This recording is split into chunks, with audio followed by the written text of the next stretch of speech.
welcome to our new. Dang it.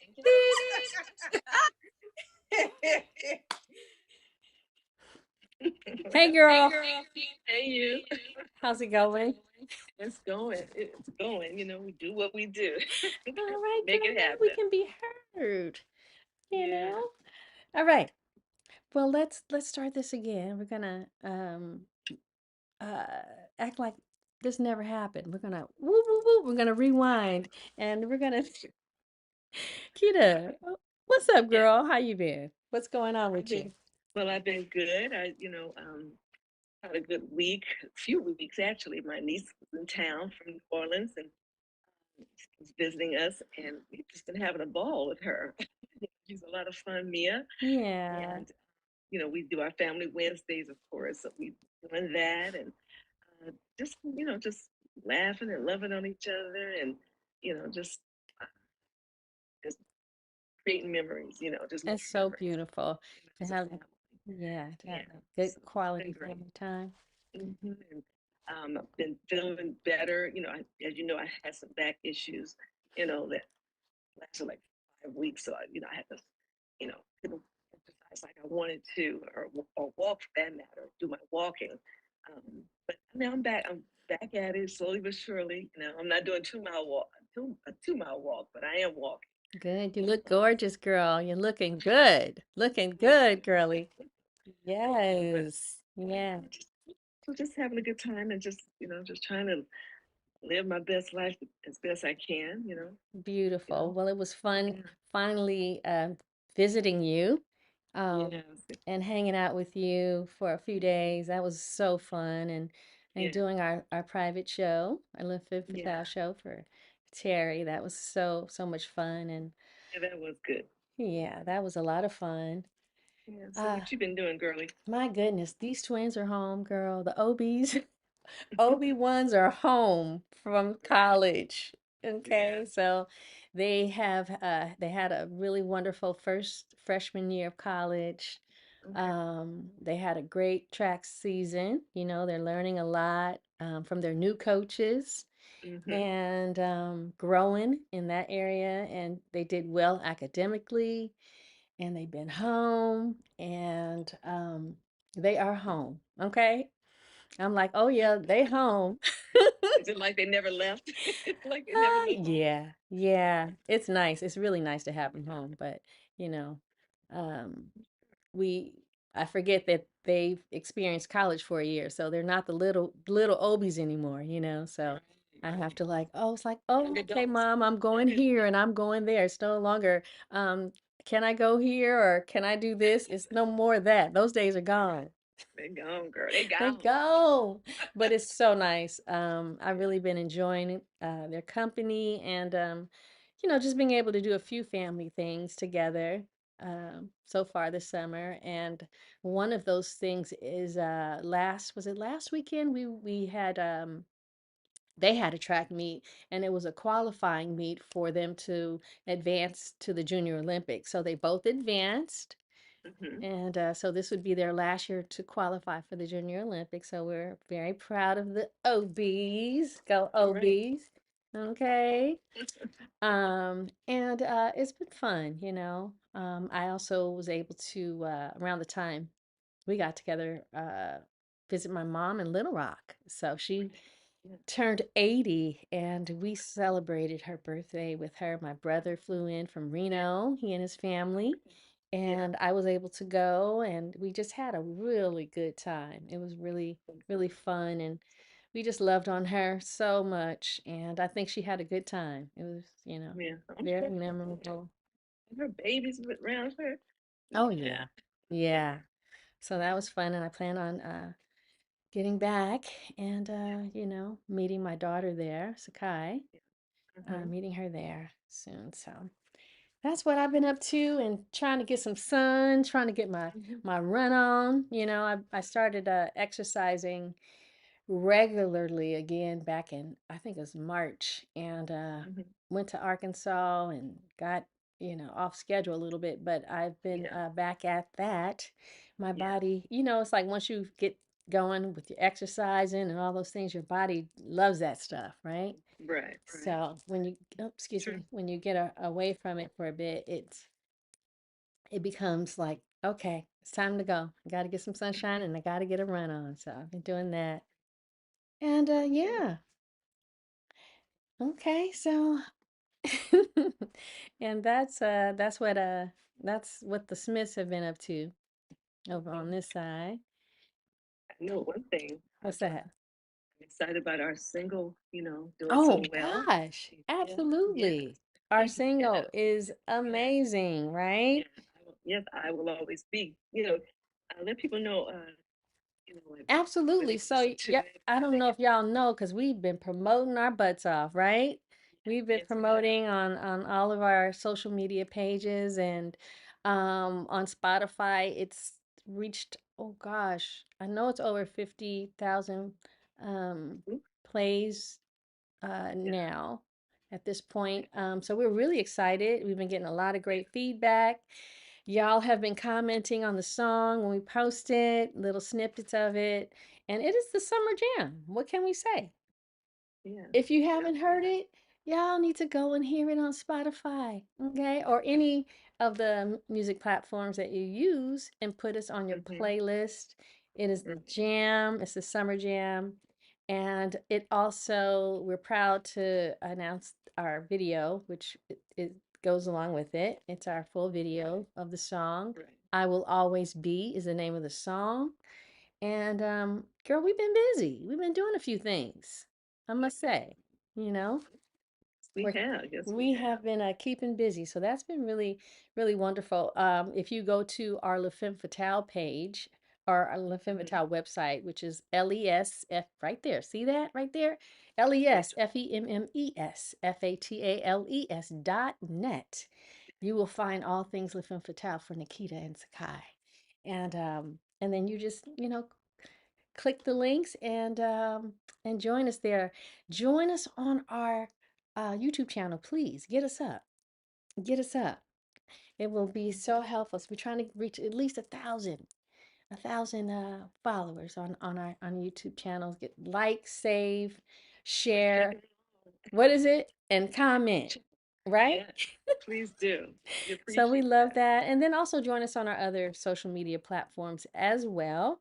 And like I said, you can find all things La Femme Fatale on that website. And girl, this has been exciting. This has been a long time coming, Kita, right? Yes, it has. Yes, it has. This has Yes, been it has. so we're finally we jumped in and took the leap of faith and said we're gonna really make this happen this year. So I'm glad we finally said yes, let's talk Mhm. is going to come to life, and we've done Yes. that. So And this we is have our a first wonderful guest. episode. We have a wonderful guest for our first guest. Wonderful guest. I'm excited, to bring that person on. Are we ready to bring him I on? think so. Yes. Okay. Okay, you guys, now check this out. Our guest today, career in the entertainment industry spans over 45 years. Um, he's an international known musical director and producer extraordinaire of the Grammys and the Tech. He's also a singer and a prolific songwriter. Now, it doesn't stop there. Um, he's also a Bay Area icon, Yes. right? And Yes. an author. You hear me? An author of the bestseller, The Art and Business of Songwriting. We're happy to have him with us. Let's welcome our friend, our brother, Mr. Larry Batiste. Woohoo. Yes. Hey, hey, Brother Lair. Hey, How are how you? you doing? I'm good. I'm so Wonderful, good. wonderful. I'm so happy to be here. I love you guys so We much. We love love you you too. too. And it's We love so you too. such a joy to be able to do this on a beautiful Sunday. Yes. And you being our first guest is such an honor. So thank you so much. You're so welcome. I've known each of you, I think, 30 years each. So, we got 30, 30, 30. We got 90 years. Ooh, come on. So good. Oh my God, how can that be? No. You don't look a day over 30 yourself, bro. Okay. Oh Got my the skin gosh. glowing, looking all nice and things. I Oh, bless your heart. know, I know. You looking good. And it was so nice hanging out with you and Lynn the other day. It was so fun. Thank you. Kevin, I always love hanging out with you guys. It was such a beautiful night, as always. Yeah, our friend R&B, fierce R&B singer Kevin Ross was in town, and Oh, we had a chance to go check him out at Yoshi's in Oakland. Yeah, I saw your post. I saw. Awesome, awesome. yeah. That's what I miss about being in the Bay Area. Yes, So going yeah. to yep, I places like know. that. We You miss know. you. But Yeah. it is that's the one thing that we all do have in common, right? We Hmm. all are from the Bay. We all from Oakland. And we're Yeah. going to get this. We're going to let's talk with Larry Batiste. We're going to get this going. And Larry Batiste, we want to know what it was like growing up in Oakland and what inspired you musically. Who were your music influences? And how did you get into the music business? Where did it all begin? Wow, that's a lot. But I think growing up in Oakland was great. We are so rich with talent. I grew up at a time where you would walk down the street and there was music playing and somebody was in their garage practicing, Hmm. just Right. music all over Oakland. So I think that's what really inspired me, life and the culture, being so rich and, people. My friends, I'm inspired by people I grew up with and people a little older than me that were just like prolific. I'm going, oh my God, Yeah. maybe I could do that. Right. Right. And I had great mentors, Yeah. and I think that kind of really shaped who I was. I was just blessed to have a great mentor in music, and a professor named Bill Bell, who taught so many great people in the Bay Area. And then vocally, I went to Castlemont High School, so there was the Castleers and Phil Reeder, and then in business, Clay Tobin and Clay Tobin is my music partner, Hmm. growing up. And so when we were in the 12th grade, in 12th grade, you're trying to figure out what am I going to do? I'm going Right. to college, what am I going to do? So big question. So we know we wanted to make some money. So we did a little research and figure out who who is making money in the music business because most people we know that were really talented and stuff, a lot of them were like starving musicians. So we go, okay, we want to be in the music, but we don't want to be that. And so who's making money in the music business? Well, it's the producers, it's the songwriters, it's the publishers, and so forth. So we go, okay, we want to be one of them. So in the 12th grade, we started a publishing company. Wow. And we said, well, we don't know nothing, so we better go talk to somebody. Right. So there was this attorney named Jeffrey Gravard. He's had an office in Ghirardelli Square, and he Hmm. represented all the great big groups that were out at the time. That was Santana, Fleetwood Mac, and Janis Joplin, and Hmm. Journey, and people like that. Well, he was the attorney that represented all of them. So I said, let's go talk to them. And so let's go talk to him rather. And so, I made the phone call and I put on my man voice, my husky voice, Right. oh, do I still sound like this? So but I put on my husky voice and told him I was Mr. Batiste and I'd like to set up an appointment to, talk about some business. Hmm. So Hmm. Right.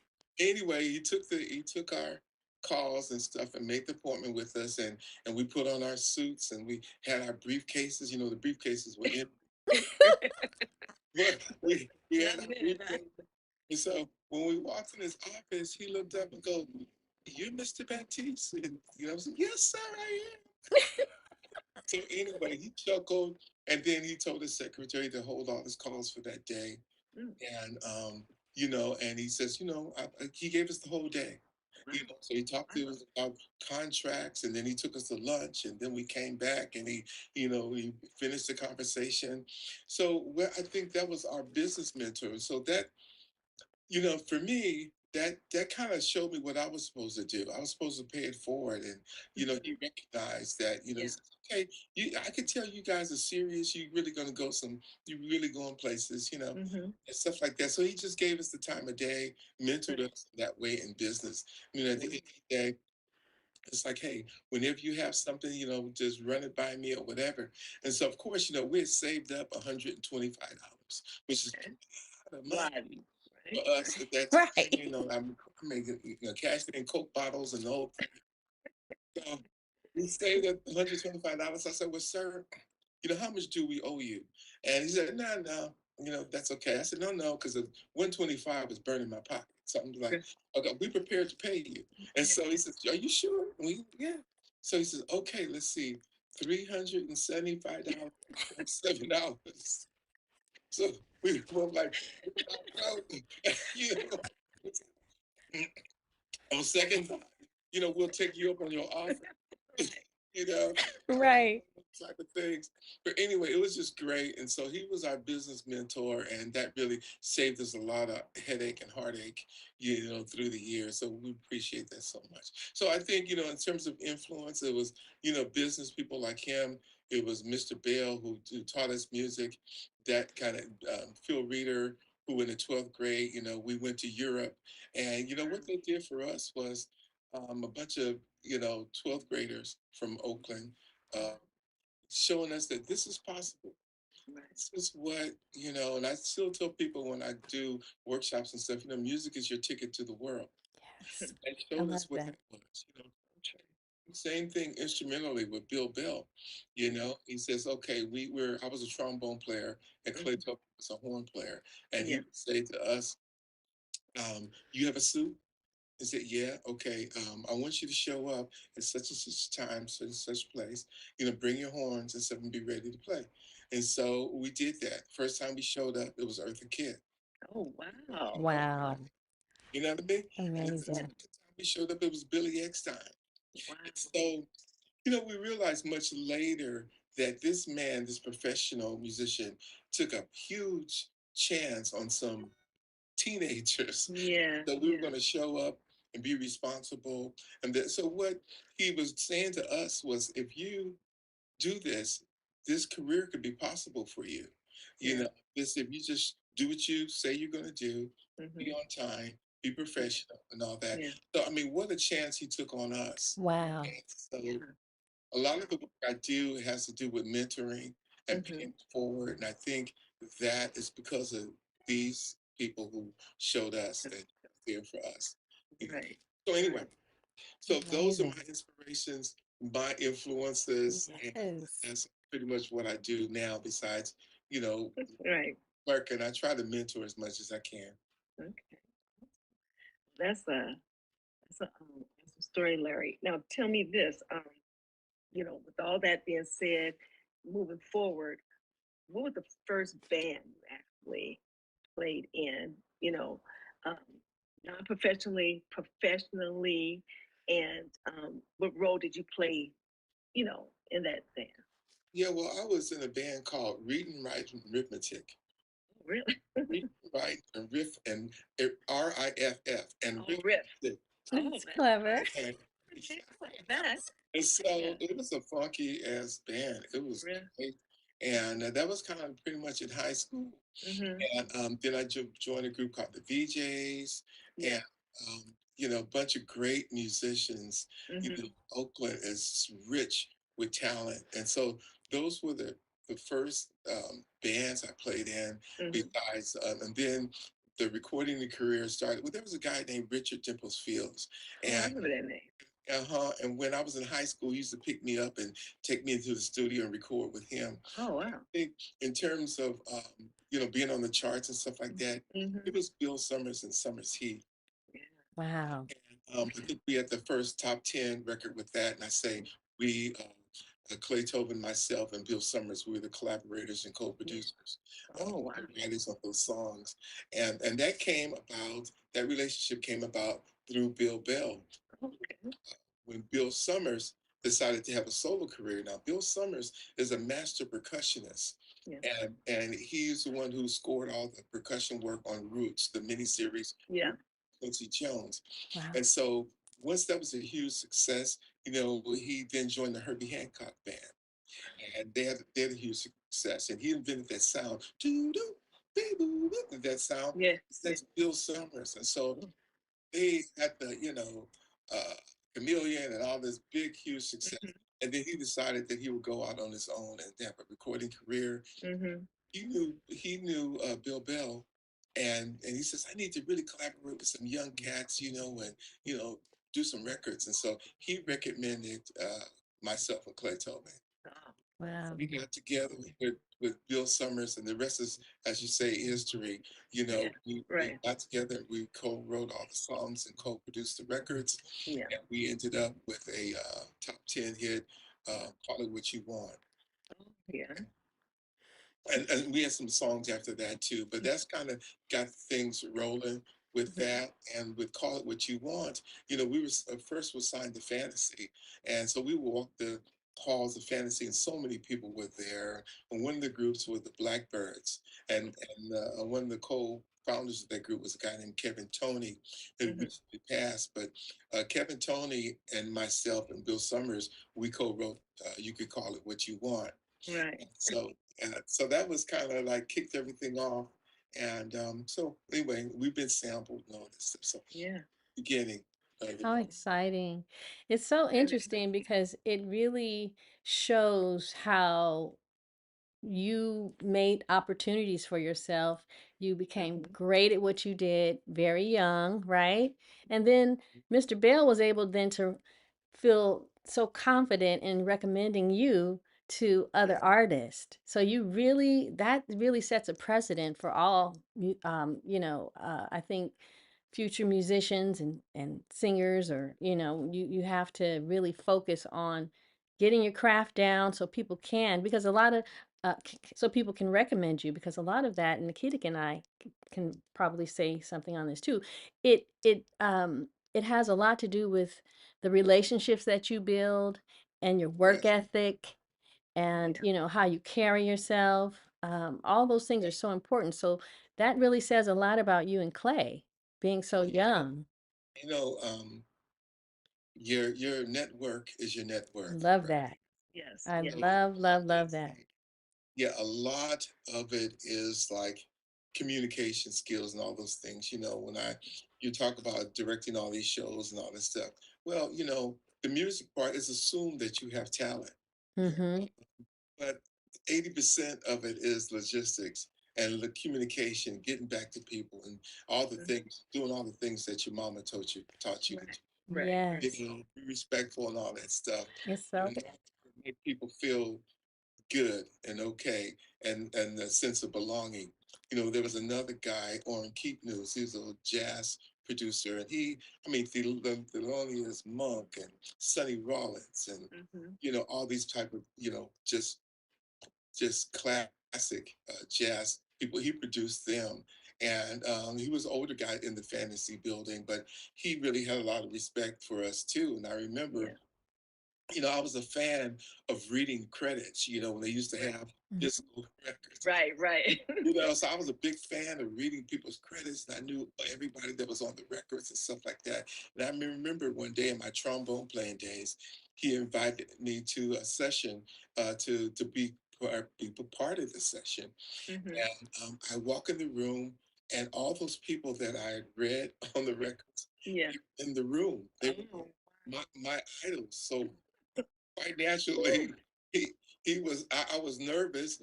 I think he could sense that. He looked in my eyes. It looked like I just seen a ghost. Little deer in headlights, So, huh? he was a seasoned producer, and the producer's gig is, of course, to shape the music, but also to bring out the best Yes. in, in the talent that you hire. And he brought me in the room with all these greats, and he said, "Hey, you guys know Larry Batiste, don't you?" And all these guys were like from LA, and it was like he made them feel like they need to know me. Right. Love that. But surely you know Larry Batiste. And so, and they said, "Oh my God, no, we don't. We're so sorry." They were polite and all that, but it kind of like broke the ice Mm-hmm. and just set me up to just Yeah. my comfort level was Right. just right there, and it freed me up to just do what I was hired to do, Did Yeah. right.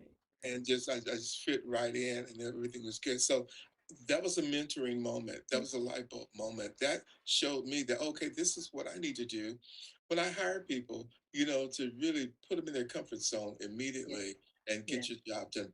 Bring out the best. Did right. who you're working with. Yes. So, Well, we know that you wear many hats, our brother. We know this. And your resume is vast. But can you tell us, how did you get involved with the songwriting end and the producing end for other artists? for other artists, Mm-hmm. well, touring around with Bill Summers, um, just it was just match. You should start to meet people, and you realize that you have to diversify. And I like to meet people, and I just started writing for other people. Mm-hmm. Uh, when we weren't working, I'm going, okay, I have a song for Natalie Cole. I have a song for this person or that person, and I began to do that. The songwriting for me came about in a very interesting way. When I was a kid, I had a uncle that played saxophone, and he played with Count Basie and Duke Ellington and those kind of people. But unfortunately, when I was about 7 years old, he passed away. Mm-hmm. Yeah. The last few years of his life, he was an alcoholic, and had some issues and stuff. And so my aunt, his wife, he thought, oh my God, it's music. Music brings on all this kind of stuff, this kind of life and all this.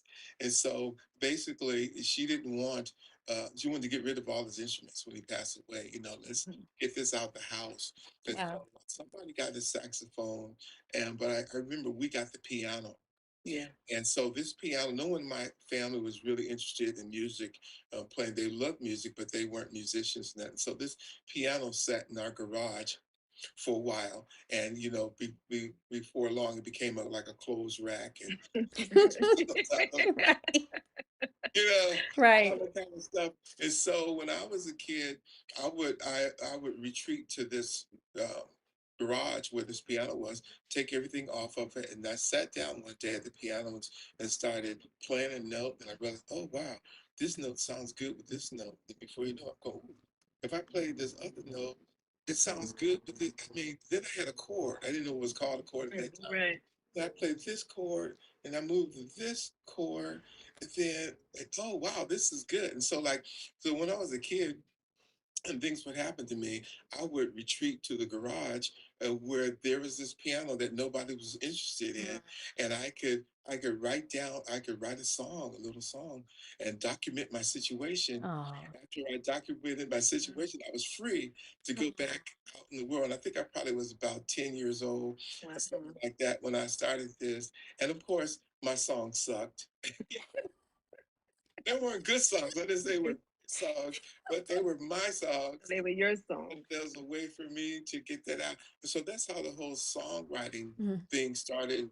And as I, got older, I realized, okay, I started listening to more songs Yeah. and realized how they told a story. And the reason why I like this song because it's a cool hook. It makes you want to come back. So I Yes. took myself on that thing. So anyway, I started writing songs, and the rest is history. I went, joined the band. I started writing for other people and that kind of stuff. Okay.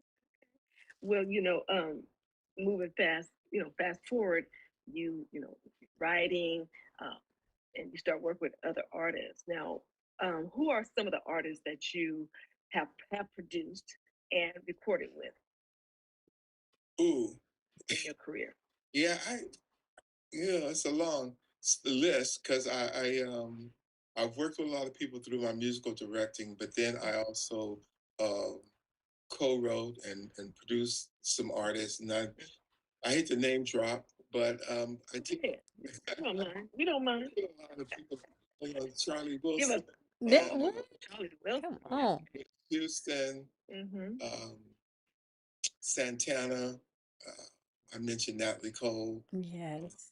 Young Jeezy, uh, Keisha Cole. I mean, Oh, a lot of my stuff have been sampled, mm-hmm. Vanilla Ice, people like that, and Yeah. Wow. been on stage with a lot of people. Mhm. Yes. Yeah, and because you're a producer and you sing as well, which one would you say you like doing best? Producing or singing, performing? I think I like producing best. I like Hmm. writing. I like Hmm. in the studio. I don't want to be the person.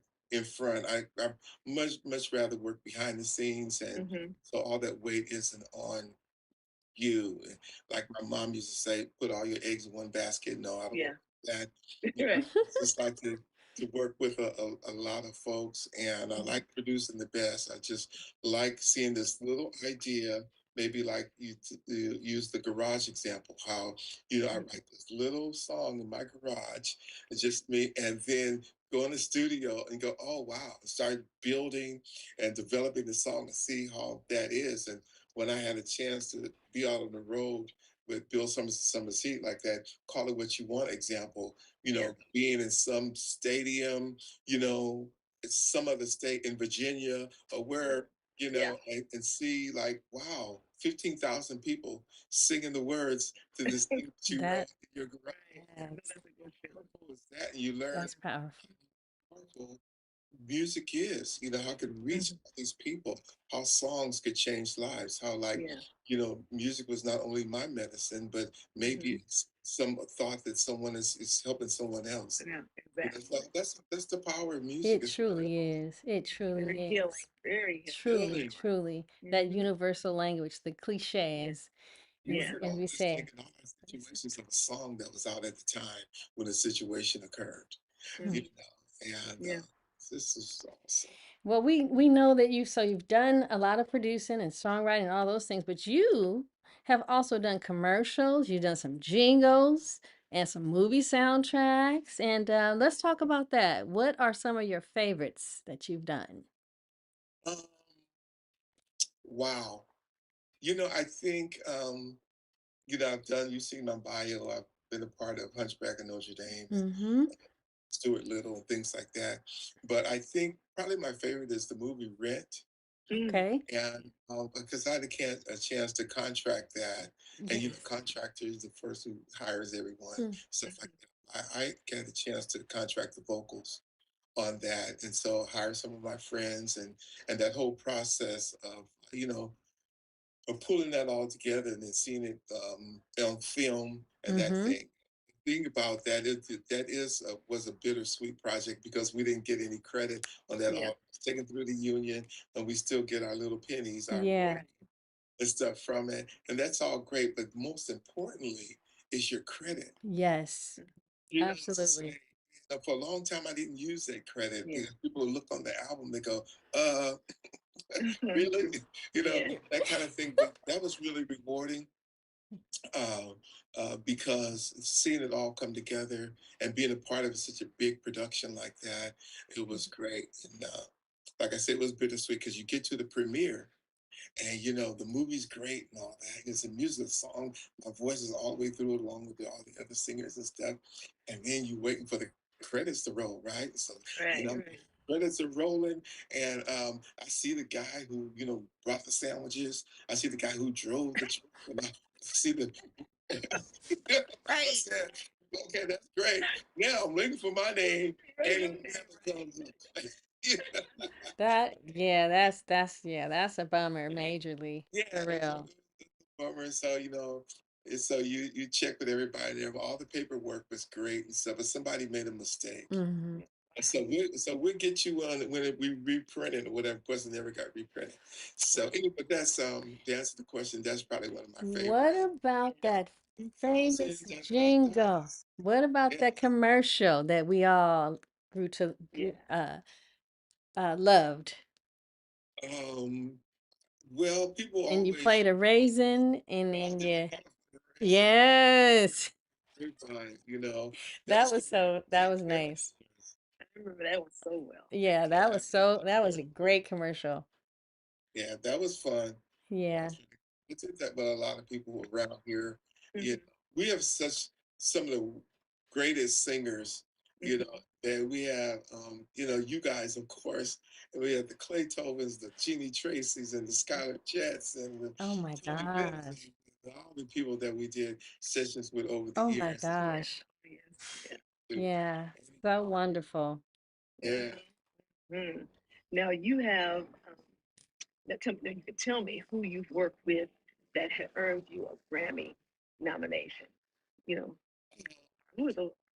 Oh, that would be people like the jazz band. Yeah. The Wow. jazz band, that was an amazing project.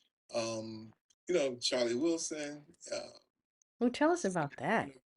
That's there's a guy named Roberto Francesco. He's a Hmm. Latin artist who I did some stuff with him. People like that. Charlie Wilson was amazing because I worked with him doing the Grammy pre-telecast, Hmm. and that was so much fun. And I wanted to see a full show of his. I came home from that, and 2 weeks later, I heard that he was going to be in our town at the Stone Soul concert headlining. Right. Right. Oh, I want to go see his whole show. And so I looked up the tickets because I don't like to, ask people for tickets and all this stuff. So Right. I'm going to support him. So I looked and that thing was like $282 a ticket. I'm going, Right. on two of us, that's almost $600 for my wife. So I broke down and I said, let me call this manager because I just talked to him 2 weeks ago, and I told him I wanted to, come to the show. And he says, "Oh, Larry, I've been thinking about you. How many tickets you want?" I'm going, "Ooh, is that easy?" Is that easy? So I said six. Out of the top of my head, I said 6 tickets. So anyway, he showed up to the show, and he says, "Well, come backstage because I got something to talk to you about." So it was that song. It's called "You Are." And he said, well, we need some horn arrangements and string arrangements and all this kind of stuff. And so, sometimes people are just being nice and they just try to, and don't really happen. And Yeah. so I said, of course, I said, sure. 2 days later, he sent me the idea for the track. And, you know, Right. another week later, Clayton and I got together and we arranged the horns and the strings. And another week, we're in the studio doing Right. it. And as it turns out, Charlie was so busy on the road. They said, "Well, can you guys produce the sessions? Because he's touring and that kind of thing." So it was just worked out really great. So we ended up being Right. co-producers and Wow. and that kind of stuff. That's And awesome. 2 weeks after that, it comes out and it could be as number one on the Billboard charts for 16 weeks Wow. and Wow. nominated for Grammy. So I think that's probably the most magical, Right. fastest thing that came Hmm. out. And on top of that, when they got ready to shoot the video, the record label had shot one video but he wanted this to be like a wedding song, that kind of thing. And so he reshot the whole video and says, "Well, we're going to be in Milpitas. And Milpitas, that's your area. Will you be in the video and play the father of the bride?" Wow. Your accent. Okay. It's like it's like the gift that keeps on giving. I'll go like, Right. what? Right. Every time this man calls, I'm going, what? Of course, you know. Right. And so that happened. It was just magical. So I think that's one of those magical type of Yeah. things that happen. Wow. That is cool. Now you can put actor underneath your hat. It's one of the things, many things Yeah. that you do. That's awesome. Exactly. That's awesome. And we Yeah. know that you're known internationally, but you will always be an Oaktown This is my boy. I family. won't say boy, but we know that we're all from Oaktown, so that's going to be a priority, right? And Larry, you have done so much for the community. Tell us what it was like working with the Oakland Symphony, and tell us about that. Oh, that was another great experience. Mike Morgan and he was the conductor that passed a few years ago, but I knew them, and they had gotten this grant, and this grant was for composers that don't normally write classical music, and they wanted me to be an advisor for this program and basically suggest people, composers that don't normally do classical music, that could to write a symphony for them, Hmm. for their concert series. So the first year, I suggested Patrice Rushen, Mm. and that worked out just, she was fabulous and did Yeah. that. Year two came around, and I thought of Narda Michael Walton, Hmm. and he's our treasurer from Yeah. around Carlos Santana. Yeah. And they got together and composed a great piece, and that was wonderful.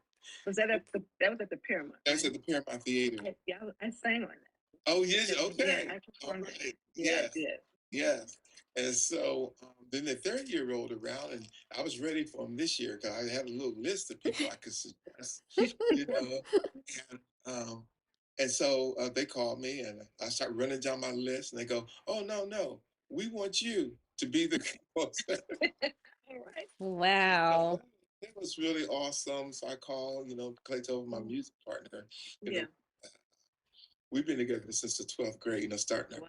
all this Yeah, stuff. that is incredible. So I called him and so, hey, look, we have this opportunity, and we both jumped on it. And he had a song that he had worked on previously, and I had a song that I worked on previously, and so we ended up doing two compositions for the Oakland Symphony, and it was arranged for full orchestra and 120 voices.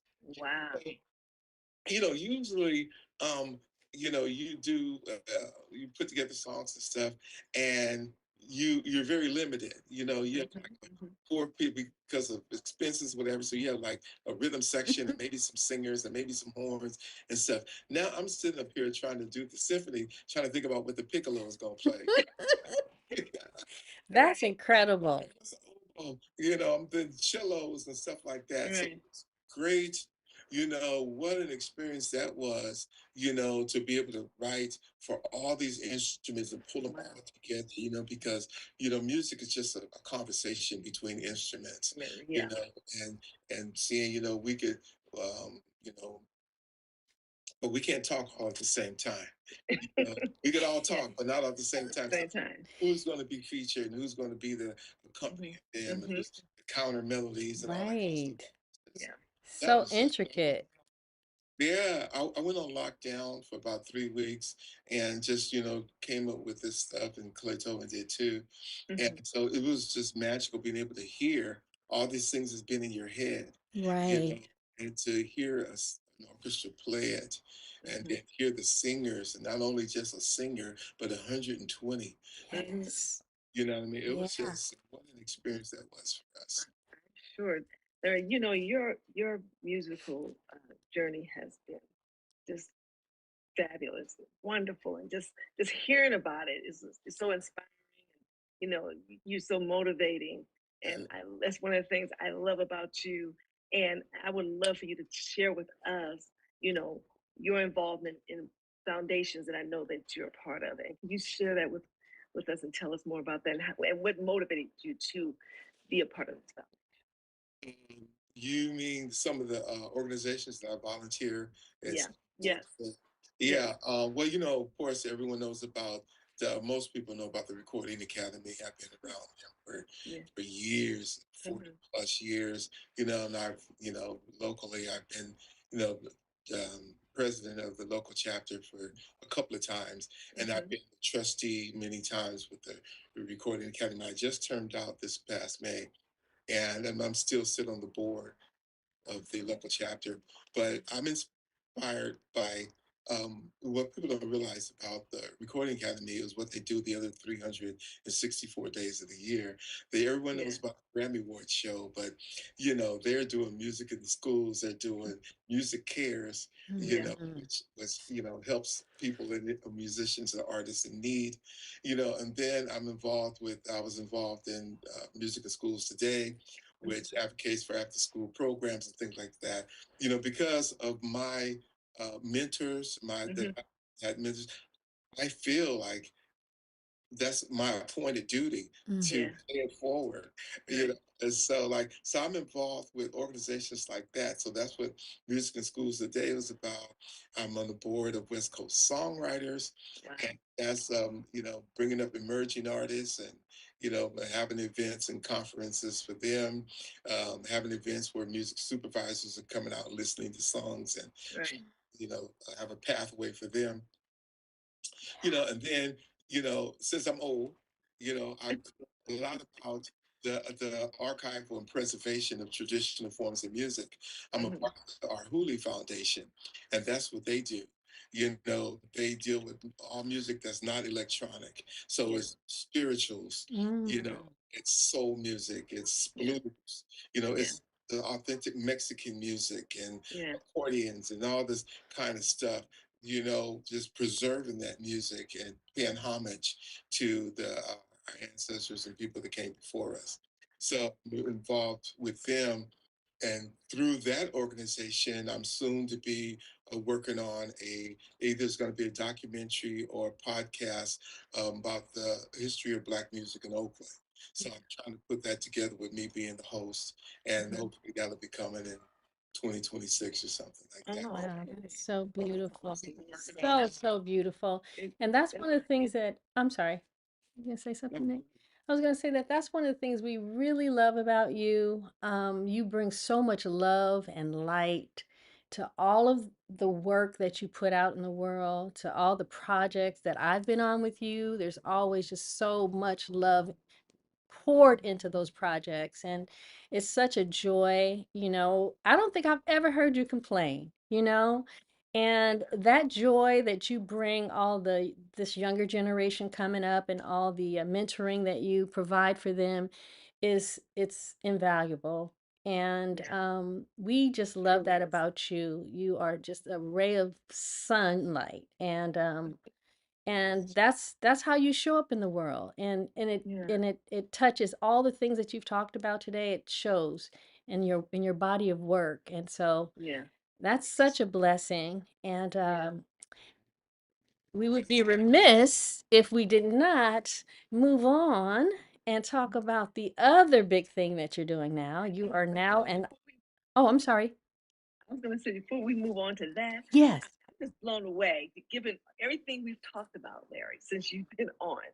I'm just blown away. Is how do you balance that with family life? You have a beautiful wife, three beautiful young women, your daughters, and how do you balance your music career and your home life? Well, Real quickly, real quickly, it real ain't quickly. easy. And to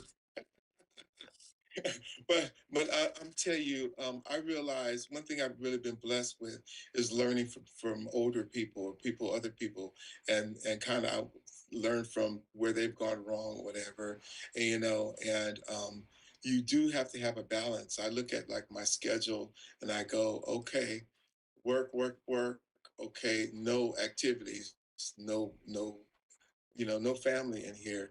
And I remember, especially when the kids were very young, is trying to put them in the schedule, just like it's a gig, Mm-hmm. and say, like, okay, gig, family, gig, working, that kind of thing, Mm-hmm. and try to not let anything come between that. Yeah, So, I put something, just kind of just being a good organizer and good planner, and just trying to keep a balance yeah, on everything, because time is love. yes. Time is So love. I like that. Time you is Absolutely. gotta, love. you gotta try to put that time, and sometimes it gets a little off, Yeah, you know, but you try to jump back on and yeah, try to, okay, today I do nothing, because doing nothing in terms of work is just as important as doing something, yeah. you It's true. know? I believe that. Yeah. Awesome. Absolutely. Well, I guess we'll And like Sakai, you said Mhm. something about not complaining. I remember Yes. like with my dear friends and little sisters, Legacy, when she has a busy schedule too, and she says, this is what I prayed for. Mm. Why am I going to complain about this? Right. Yeah, Exactly. This is what I asked for. Now I get it. You know, why am I going to that complain is about that is something? so true. That's a valid point because it's a blessing. Yeah. And you definitely have shown up, and like I said earlier, in all the blessings that you have been given, you do pour into the world with all of Yeah. those. Mm. Let me Um, say, one of the blessings I have is like working with you guys. oh, Oh. thank you. You Thank talk you. about inspired. I'm inspired by my friends. And you guys talk about me being busy. The most amazing folks. I never seen somebody juggle so many balls. So I think we could all sign up for Barnum and Bailey. Yeah, yeah. It's so Yeah. interesting because we know that it takes a team to Yeah. to Yeah. to make things happen, and to bring things to life, and all those things. So we're so blessed to have you as a part of Yeah. our team. It's such a joy and a blessing. Truly. Truly. But Kita asked you about the family, so we'll then end it up on this question, and we'll talk about your book. As I was going to say, you're an author and a best-selling author at that. And we're so happy to talk about your new book, which is called The Art and Business of Songwriting. And I got a little sneak peek, I've been reading a little something, something. And the thing Okay. that's really inspiring for me is that not only is it comprehensive, it inspires the readers with practical application.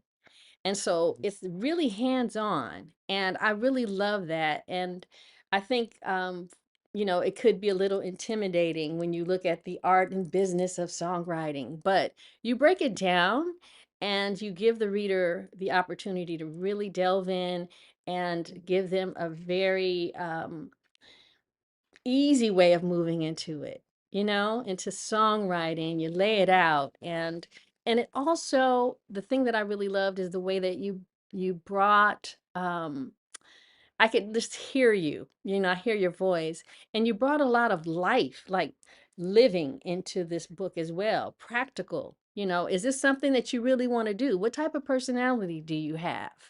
Are you up for this challenge? And I just love that so much. It was amazing. So I'm going to let you talk about it and ask you what inspired the book, and let's talk about that.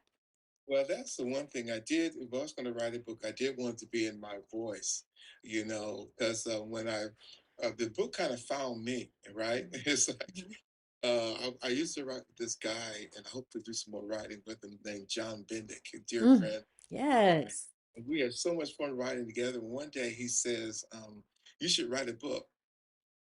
I'm going like, why should I write a book? Who wants to read my book?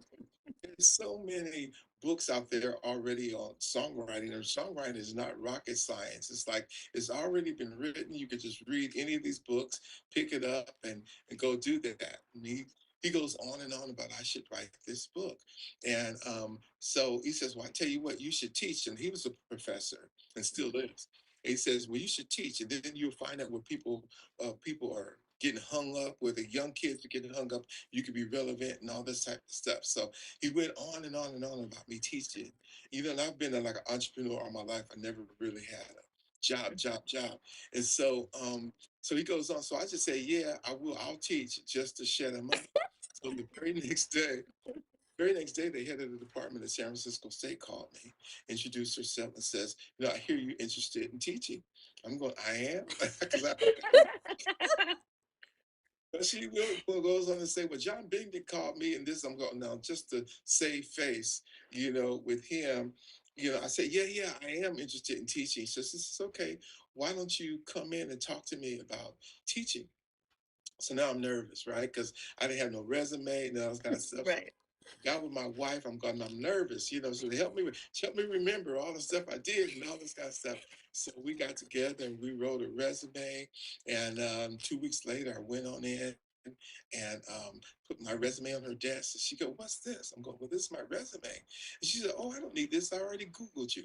So just," I love it. I love she it. said, "Just tell me what you want to teach and when you want to start." So I said, Wow. okay. Well, off the top of my head, and God just gave me this. I said, the art and business of songwriting. Wow. She said, that sounds really good. So she said, but just write a curriculum and tell me when you want to start. And so I said, well, I do all these other things. I can only teach one night a week. She said, that'll be fine. So just tell me when you want to start, write a curriculum. So that's what I did. So like maybe 5 or 6 months into teaching this class, I get a call from Oxford University Press saying, "Hey, look, we don't have this title in our catalog. Would you mind writing a sample chapter, and then we'll see where it goes from there?" So I wrote the sample chapter, and the rest is, as they say, history. They liked it, they signed me to a book deal, and so that's how the book came about. But I still was intent on writing it in my voice, and writing it so that the music enthusiasts could get it, as well as somebody who's been in music for a while, but not Mhm. there's not a heavy theory book, Mhm. Mhm. nothing like that. But it's just something, so telling you how to protect your rights and all this kind of stuff, and kind of your philosophy and my philosophy, and Right. you should prepare for. So as I start to prepare for writing the book, I realized that I don't know everything. So like I should really interview some other people, get some other thoughts Right. about their process and stuff. So I have 14 interviews in the book, and there's everybody from there's a guy named Peter Asher, who Peter Asher was Paul McCartney's roommate, and he ended up, signing the Beatles to their first contract, and then he also discovered Linda Ronstadt and James Taylor, and I have him. I interview Lamont Dozier, who wrote Yeah. all Motown hits and stuff with the Yeah. Supremes, people like Yeah. that. And look, our very own treasure, Narda Michael Walton. I interviewed him and a few other people. And then I interviewed some independent artists, people who've had success without the help of a major record label.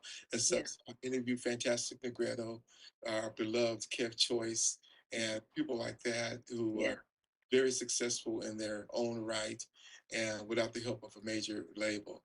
And so I think it's kind of well rounded, but this definitely is my voice, and I'm really glad that it was embraced by. I don't have a publicist and all this kind of stuff. We put out the book, and within the first week, it was #1 on Amazon. So Ooh, that's so. Yes. Anyway, awesome. Awesome. yeah. Wow, Wow. Larry, that is so awesome. I want to, we both would like this. Thank you for joining us today. Your story, your journey is amazing and inspiring. And we thank you for being a part of our life. And I have to say, Larry's on our team. Absolutely. All day, all night, every Yes, day. yes, yes. Absolutely. Just a Yes. joy. So we thank you for being with us again on Let's Talk. Um, I'm Nikita, and this is And I'm Sakai, and this has been such a joy. Congratulations on your podcast, you guys. oh, thank you so much. Thank you. We hope to have you again, when you do your next book. Don't wait that long. This one took 17 years. Or whatever you do, Please. you made the hit you produce, and yeah, I'm sure you got a lot more coming Yeah. to share with the world. Thank you so much, you guys. Yeah. Thank you. So we look forward to seeing you on the next episode of Let's Talk. And I guess we'll say bye for now. Peace. Love you. Peace. Bye.